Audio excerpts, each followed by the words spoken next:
மாக்களாக கிடந்த எங்களை மனிதர்களாக இவ்வுலகிற்கு அறிமுகப்படுத்திய அண்ணல் அம்பேத்கரை வணங்கி நவீன தீண்டாமைகளும் அதன் தீர்வுகளும் என்ற தலைப்பு. சாதிதான் சமூகம் என்றால் வீசும் காற்றில் விஷம் பரவட்டு என்னும் அம்பேத்கரின் பொன்மொழிக்கிணங்க அம்பேத்கர் பல்வேறு வகையான நவீன தீண்டாமைகளை ஒழித்துள்ளார்.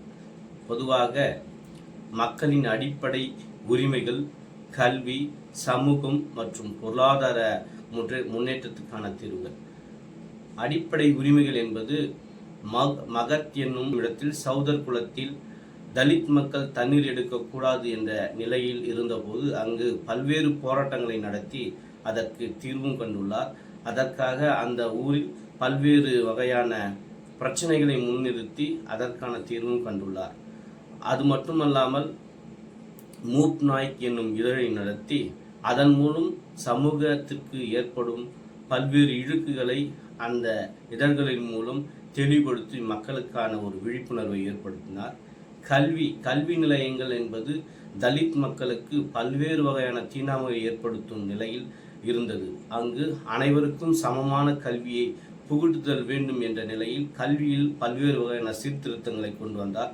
அதற்காக தாழ்த்தப்பட்ட ஒடுக்கப்பட்ட மக்களுக்காக பல்வேறு பள்ளிகள், பல்வேறு விடுதிகள், பல்வேறு பல்கலைக்கழகங்களை உண்டு செய்து அதன் வழியாக தங்களின் கல்வியை மேம்படுத்திக் கொள்ளவும் வழிவகுத்தார். சமூகம் மற்றும் பொருளாதாரம் சார்ந்த நிலைகளில் மக்கள் சமமாக இருக்க வேண்டும் என்பதற்காக நிலங்கள் சம பங்கீட்டாக இருக்க வேண்டும் என்ற நிலையில் நிலங்கள் தேசியமயமாக்கப்பட வேண்டும் என்ற நிலையும் உண்டு பண்ணினார் அண்ணல் அம்பேத்கர். இது மட்டுமல்லாமல் பொதுமக்களுக்காகவும், பெண்களுக்காகவும், தொழிலாளர்களுக்காகவும் சாதி சமய வேறுபாடின்றி அனைத்து சாதியினருக்கும் ஒரு உன்னதமான தலைவராக விளங்கினார் அண்ணல் அம்பேத்கர். இவர்களின் மூலம் நவீன தீண்டாமைகளை எந்த அளவு கையாள வேண்டும் என்ற நிலையை இந்திய அரசியலமைப்பு சட்டத்தின் மூலம் அனைத்து மக்களும் சமம் என்ற நிலையை உருவாக்கினார் அண்ணல் அம்பேத்கர். இதன் மூலம் பல்வேறு வகையான தீர்வுகளையும் கண்டார் அண்ணல் அம்பேத்கர். அண்ணலின் வழியை நாம் போற்றுவோம், அண்ணலை வணங்குவோம். இந்த சமூகத்தில் சமுதாய மற்றும் சீர்கேடுகளை நாம் களைவோம். ஜெய் பீம். நன்றி.